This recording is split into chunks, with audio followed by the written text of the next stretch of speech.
If you are a husband who still loves his wife, but things feel tense, distant, or broken, this video is for you. You may be trying to fix things, but without realizing it, some of the things men do to save a marriage actually makes it worse.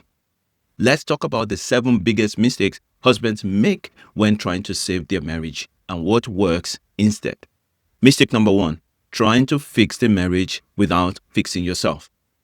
Most men go straight to solutions. What do you want me to do? Tell me the steps. But your wife isn't looking for a mechanic. She's looking for a present, emotionally safe man. What helps instead? Start with inner work. Ownership changes the atmosphere before actions changes outcomes. Mistake number 2, shutting down to avoid conflict. Many men think silence keeps peace. So you withdraw, you avoid the conversation, you tell yourself it will blow over. But emotional absence feels like abandonment to a woman. What helps instead? Stay engaged, even when it's uncomfortable. Presence matters more than perfection. Mistake number 3, providing financially but neglecting emotionally. You're working hard, you're handling responsibilities, but love is not only shown through provision, it's also shown through attention, affection, and reassurance. What helps instead? Lead with both strength and tenderness. Your wife needs your heart, not just your effort.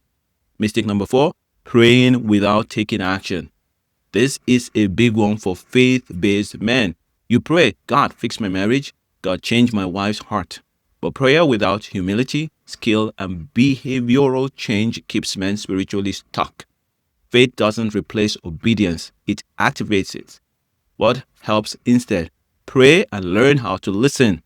Pray and change defensive patterns. Pray and become the man God is calling you to be. Mistake number 5, expecting respect without creating safety. Many men say, I don't feel respected.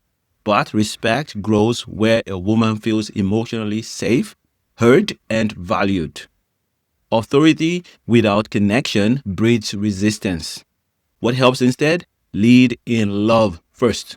Respect follows consistent care, not demands.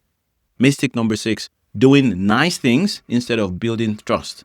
Buying gifts, doing chores, being helpful. All good, but they don't repair broken trust by themselves.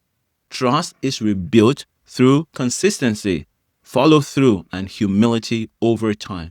What helps instead? Say less, do what you say, and repeat it.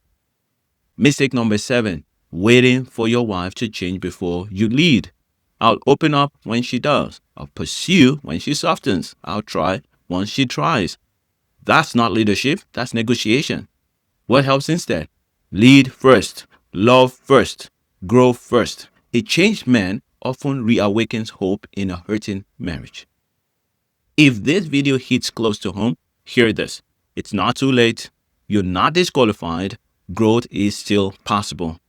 Saving your marriage doesn't start with controlling outcomes. It starts with becoming solid, present, and intentional.